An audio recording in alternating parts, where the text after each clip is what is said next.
آپ میں سے کسی کے ساتھ کبھی ایسا ہوا ہے کہ آپ نے کوئی گھر رینٹ پر لیا ہو اور آپ کو اچانک پتہ چلے کہ اس گھر میں کوئی خفیہ دروازہ ہے جو کسی پراسرار کمرے میں کھلتا ہے؟ کبھی ایسا ہوا؟ اور اس کمرے میں کوئی ایسی مخلوق رہتی ہے جو کبھی باہر آ جائے تو شاید آپ کی دنیا ہی بدل دے۔ اگر آپ لوگوں کے ساتھ بھی ایسا کوئی انسیڈنٹ ہوا ہے تو اسے ضرور شیئر کیجیے گا۔ اس کی سٹوری بھی ایسے ہی دروازے پر ہے جو کہ ایک لڑکے نے ہمارے ساتھ شیئر کی ہے، اور وہ ایک خفیہ دروازے کے بارے میں ہے۔ جب وہ ایک گھر رینٹ پر لیتے ہیں اور وہاں ملتا ہے انہیں ایک خفیہ دروازہ، اور پھر جو ان کے ساتھ ہوتا ہے اس نے ان کی راتوں کی نیند ہی اڑا دی۔ اپنی سٹوری کو شروع کرتی ہوں میں بلال کے ہی الفاظ میں۔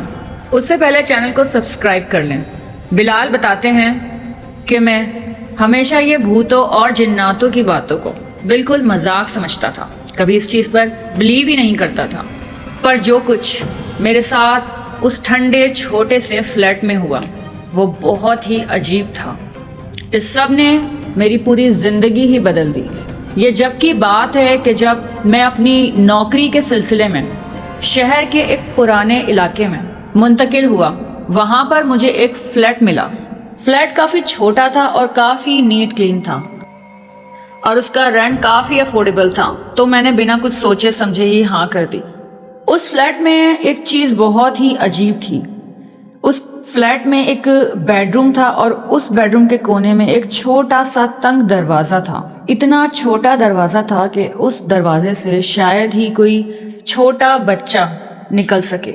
مالک مکان نے کہا کہ یہ ایک پرانا اسٹور ہے، اسے کھولنا مت۔ تو میں نے ہنستے ہوئے کہا کہ چابی بھی تو نہیں ہے، میں کھولوں گا کیسے؟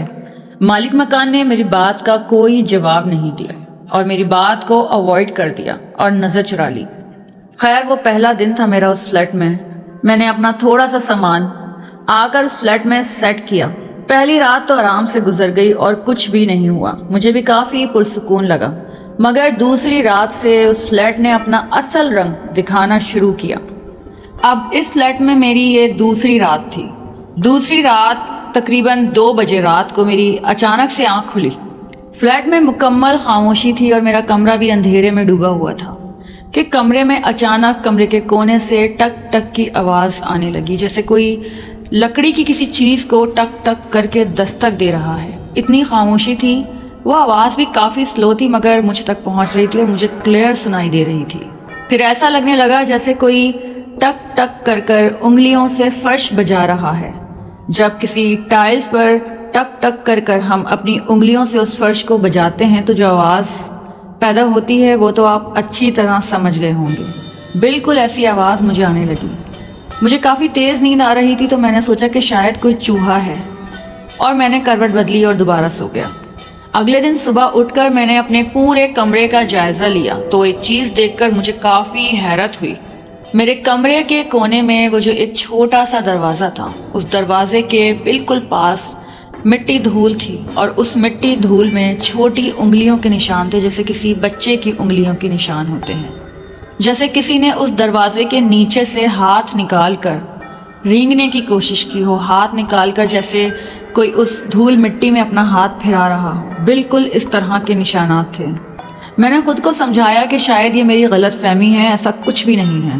میرا دل کافی تیز دھڑک رہا تھا اور مجھے کافی خوف بھی محسوس ہو رہا تھا۔ میں نے اپنا فون نکالا، اچانک دیکھا کہ میرے فون کے سگنلز غائب ہیں۔ خیر، میں تھوڑا اور قریب گیا، میں نے سوچا کہ اس دروازے سے کان لگایا جائے۔ میں نے اس دروازے سے تھوڑا کان لگا کے سننے کی کوشش کی تو اس دروازے کے اندر سے کسی کے سانس لینے کی آواز آ رہی تھی، جیسے کوئی دروازے کے بالکل قریب بیٹھا ہو اور سانس لے رہا ہو۔ اندر کسی کی موجودگی دیکھ کر مجھے کافی خوف محسوس ہوا۔ میں پھر بھی اپنے آپ کو بہلا رہا تھا کہ میری غلط فہمی ہے۔ وہ دن پورا گزر گیا اور پھر رات آئی۔ مجھے اپنے کمرے میں لیٹنے میں کافی ڈر محسوس ہو رہا تھا تو میں اپنے ہال میں جا کر لیٹ گیا۔ مجھے نیند وہاں بھی نہیں آ رہی تھی۔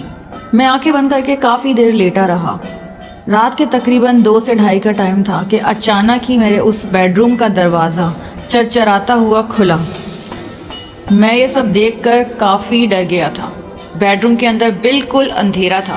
مجھے یقینی طور پر محسوس ہوا کہ میرے بیڈ روم کے اندر کوئی تھا۔ اگلی صبح میں نے فیصلہ کیا کہ آج ہی میں یہ اپارٹمنٹ چھوڑ دوں گا۔ جیسے ہی میں اپنا سامان پیک کرنے لگا تو کسی چیز نے میرے قدم روک دیے۔ اس چھوٹے دروازے کے نیچے ایک کاغذ کا ٹکڑا پھنسا ہوا ملا۔ اس پیپر پر بچوں جیسی ہینڈ رائٹنگ میں کچھ لکھا ہوا تھا۔ جب میں نے غور سے پڑھا تو اس پر لکھا تھا کہ مجھے باہر آنے دو۔ یہ پڑھ کر تو میرے ہاتھ پاؤں ہی کانپنے لگے۔ میں نے باہر نکلنے کا فیصلہ کیا، مگر قدرت کو شاید کچھ اور ہی منظور تھا۔ وہ شام میری زندگی کی بدترین شام تھی۔ جیسے ہی شام ہوئی اس پورے اپارٹمنٹ میں ایک ٹھنڈ سی محسوس ہونے لگی۔ اس پورے اپارٹمنٹ میں ایسا لگ رہا تھا جیسے بالکل کوئی ٹھنڈی جگہ ہو۔ وہ پورا اپارٹمنٹ ایک دم ٹھنڈا ہو گیا اور مجھے خود کو سردی محسوس ہونے لگی۔ اور پھر اچانک سے وہ چھوٹا دروازہ پھر سے ہلنا شروع ہوا، جیسے اندر سے اسے کوئی اپنی پوری طاقت سے ہلا رہا ہو۔ میں گھبرا کر گھر سے باہر نکلنے لگا کہ اچانک اس گھر کا سینٹر گیٹ بند ہو گیا۔ میں نے اپنی پوری طاقت لگا دی اس کو کھولنے کے لیے، مگر وہ دروازہ کھل نہیں رہا تھا۔ اسی دوران اس چھوٹے دروازے سے اچانک ایک آواز آئی کہ میری طرف دیکھو۔ وہ آواز بالکل بچوں کی آواز تھی، اور اب وہ چھوٹا دروازہ آہستہ آہستہ کھل رہا تھا۔ میری نظریں اسی دروازے پر جمی ہوئی تھیں۔ پھر اچانک اندر سے دو مگر غیر انسانی انگلیاں باہر آئیں۔ ان کے ناخن کالی مٹی سے بھرے ہوئے تھے۔ پھر وہاں سے ایک چہرہ نمودار ہوا، ایک چھوٹے بچے کا چہرہ، مگر اس کے چہرے پر آنکھیں نہیں تھیں بلکہ آنکھوں کی جگہ کالے گڈھے تھے۔ وہ اس دروازے سے آہستہ آہستہ رینگتا ہوا باہر نکلا۔ اس نے آہستہ آواز میں مجھے کہا کہ تم نے مجھے سن لیا ہے، اب تمہیں واپس جانا نہیں چاہیے۔ میرا دل زور زور سے دھڑک رہا تھا۔ میں نے اس مرکزی دروازے کو کھولنے کی بہت کوشش کی، میں نے جان لگا دی اور آخرکار وہ دروازہ کھل ہی گیا اور میں وہاں سے نکل کر بھاگا۔ میرا سارا سامان اس اپارٹمنٹ میں رہ گیا اور میں وہاں سے نکل کے باہر بھاگا۔ فلیٹ کے نیچے والی روڈ پر جا کر میں نے جب پلٹ کر ادھر دیکھا تو اس فلیٹ کی اس کھڑکی پر وہ چیز اب بھی کھڑی تھی اور میری طرف دیکھ رہی تھی۔ میں نے وہ فلیٹ چھوڑ دیا، مگر سنا ہے کہ کئی لوگ کہتے ہیں کہ اکثر رات کو اس فلیٹ سے بچوں کی آواز آتی ہے، اور ابھی بھی وہ فلیٹ کرائے پر نہیں گیا۔ اس فلیٹ کے بارے میں کئی باتیں مشہور ہیں، نہ تو اب اسے کوئی رینٹ پر لیتا ہے اور نہ ہی وہ کوئی خریدتا ہے، وہ بالکل بند پڑا ہے۔ لیکن یہ 2 دن میرے بہت خوفناک گزرے، بس میری جان بچ گئی، ورنہ تو میں اس خوف سے ہی مر جاتا۔ میری اس سٹوری کو ضرور شیئر کیجیے گا اپنے چینل پر۔ میں نے آپ کی اس سٹوری کو شیئر کر دیا ہے، اور اگر آپ لوگوں کے ساتھ ایسا کوئی بھی انسیڈنٹ ہوا ہے تو پلیز اسے میرے ساتھ ضرور شیئر کیجیے گا۔ سٹوری پسند آئی ہو تو ویڈیو کو لائک کر دیں اور جلدی سے چینل کو سبسکرائب کر دیں۔ ملتے ہیں اگلی ویڈیو میں، ہی کو اجازت دیجیے، اللہ حافظ۔